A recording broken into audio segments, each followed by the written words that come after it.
नमस्कार मित्रों आज एक बिल्कुल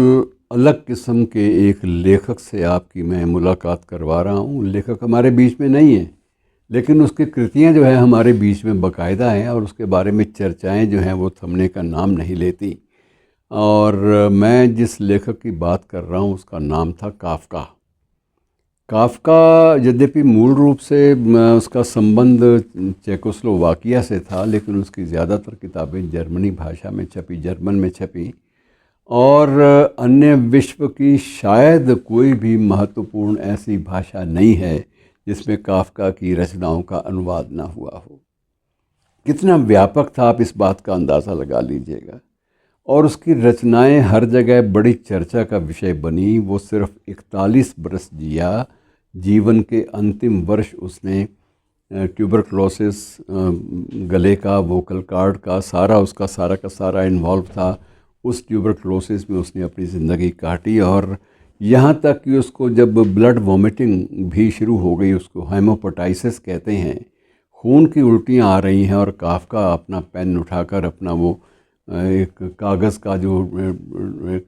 बड़ा सा गत्ते के ऊपर, कार्डबोर्ड के ऊपर लगा हुआ पेपर वो सामने रखता है, और उल्टियाँ भी आ रही हैं और साथ साथ वो लिखता भी जाता है। और उसकी अंतिम दिनों में स्थिति ऐसी हो गई थी कि वह बड़ा अजीब सा महसूस करता था, और उसने अपने एक मित्र को और अपनी एक प्रेमिका दोनों को बुलाया कि तुमसे मैं अंतिम बार एक गुजारिश कर रहा हूँ, एक मेरी अंतिम इच्छा है। अगर मेरे जीते जी पूरी कर दो तो ज़्यादा अच्छा, अगर मुझे कुछ हो जाए बीच में तो कम से कम ये मेरी इच्छा ज़रूर पूरी कर देना, अंतिम इच्छा। और उन दोनों ने बड़ी उत्सुकता बच पूछा कि वो क्या है, आप बताओ, हम तैयार हैं, हम तुम्हारे दीवाने हैं, हम तुमसे प्रेम करते हैं। तो उसका एक ही था कि मैंने जो कुछ भी अब तक लिखा है सारा का सारा या तो मेरे सामने ही जला दो या मेरे मरने के तत्काल बाद जला देना। पूछा गया कारण क्या है, कहता मुझे अब तक ये एहसास मेरे जहन में सवार है कि मैंने जो कुछ भी लिखा वो सारा कबाड़ था, मैं कोई भी ठोस बात नहीं कर पाया। और जब मेरे लेखन में सारा कबाड़ है तो उस कबाड़ को बाद में लोग उस पर चर्चा करते रहें और उसके जो पक्ष में और विपक्ष में, उसके विरुद्ध और उसके समर्थन में बातें लंबी चौड़ी करते रहें, समीक्षक लोगों की ज़िंदगी बर्बाद हो जाए मेरी समीक्षा करने में, मैं इस पचड़े में नहीं पड़ना चाहता। मैं साफ साफ कह रहा हूँ कि मेरी सारी कृतियाँ, सारी पांडुलिपियाँ जो पब्लिश्ड हैं और जो अनपब्लिश्ड हैं, उन सब को एक ही जगह पर ढेर में रखकर आग लगा दी जाए, ख़त्म हो जाए, ताकि इनका नामो निशान बचना भी बिल्कुल अनावश्यक होगा, गैर ज़रूरी होगा, इनको बचना नहीं चाहिए, सारी की सारी रचनाएं जला दो। और मित्रों, काफका कितना ख़तरनाक था एक लेखक के रूप में, आप इस बात का अंदाज़ा लगा लीजिए कि मार्केस, जिसको बाद में नोबेल पुरस्कार मिला, वो बाकायदा यही मानता रहा कि मैंने लेखन की दुनिया में प्रवेश किया तो मुझे मार्गदर्शन जिस व्यक्ति का मिला वो काफका था। मैं समझता हूँ कि काफका की बदौलत, काफका के प्रभाव की बदौलत मुझे नोबेल पुरस्कार मिला, लेकिन मेरे मन में ये ज़रूर रह गया मलाल कि ये पुरस्कार असली इसका हकदार काफका स्वयं था, जबकि उसको तो नहीं मिला। नहीं मिला इसलिए कि उन्हीं दिनों में नोबेल पुरस्कार जो है वो आरंभ हुए थे, और उस स्थिति में सारी की सारी विकट स्थिति है। और मुझे समझ में नहीं आता था कि मैं अपने वक्तव्य में, जो नोबेल पुरस्कार विजेता को अपना वक्तव्य देना पड़ता है, उसमें किस बात का उल्लेख करूं। और मैंने बिल्कुल बेबाकी के साथ इस बात का वहाँ पर अपने नोबेल पुरस्कार वाले वक्तव्य में, भाषण में भी इस बात का जिक्र किया कि मैं जो कुछ हूँ उस शख्स की बदौलत हूँ, जिस शख्स ने ये चाहा था कि मैंने जो भी लिखा है उसे कबाड़ माना जाए और उसे जला दिया जाए। अब मैं आपको थोड़ा सा इसकी और ले जाता हूँ कि वो कैसे डूब कर लिखता था काफका। इस बात का जिक्र बड़ा ज़रूरी है। आज भी उसकी वो कृतियाँ, वो उसकी पांडुलिपियाँ, वो उसके चित्र, वो उसकी जो ऊबड़ खाबड़ खींची गई रेखाओं के द्वारा जो चित्रकला के नाम पर उसने बहुत कुछ परोसा अपने समकालीनों को, वो सारी की सारी चीज़ें जलाई तो नहीं गई, जलानी किसने थी, क्योंकि वो उसका जो मित्र था वो कहता था कि मेरी हिम्मत ही नहीं पड़ती कि मैं उसकी ये बात मान लूँ। उसकी हज़ार बातें मानी, लेकिन ये नहीं मुझसे माना जाएगा कि मैं इस तरह से बिल्कुल ये करूं, मेरे लिए ये मुमकिन नहीं है। और मित्रों,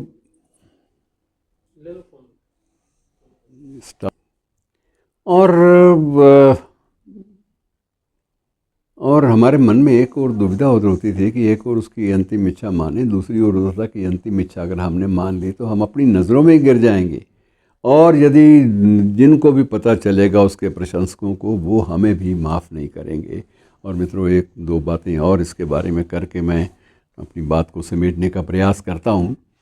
कि काफ़का का जो म्यूज़ियम है वो मैंने स्वयं भी देखा है अपनी जर्मन यात्रा के मध्य। पराग में इसका म्यूज़ियम है, चेकोस्लोवाकिया की राजधानी पराग,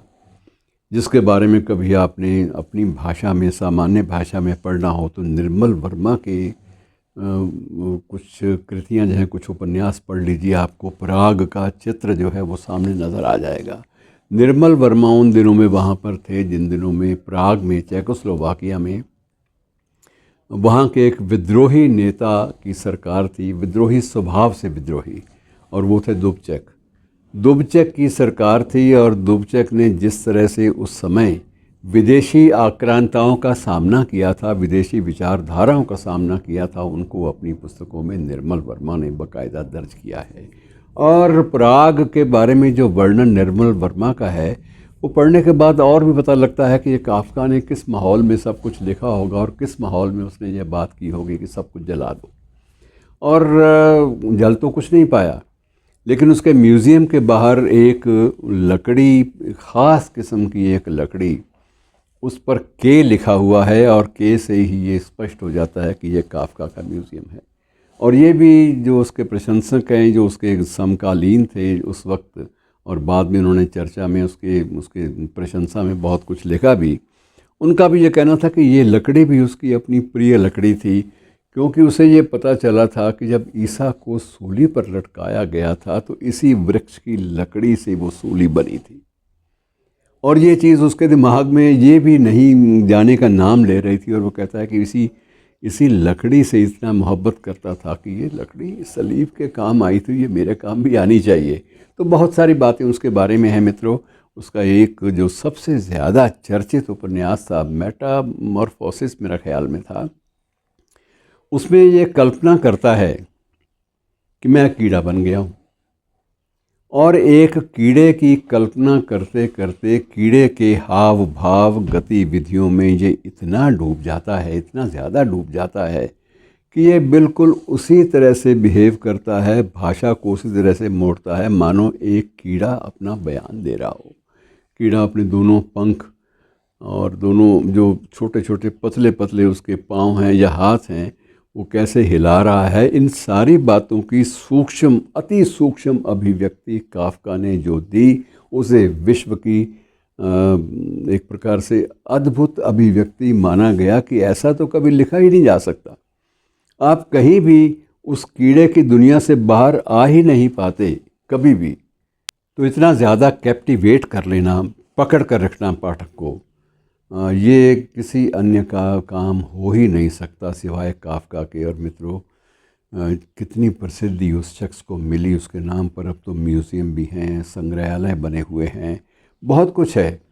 और उसकी पुस्तकें जो हैं वर्ल्ड की, विश्व की बेस्ट सेलर्स मानी जाती हैं, और सभी विश्व की सभी मुख्य भाषाओं में अनुदित हैं। ये एक बहुत बड़ी बात है, और लोग कहते थे कि ये अनुवाद करना भी काफ़का को आसान नहीं है,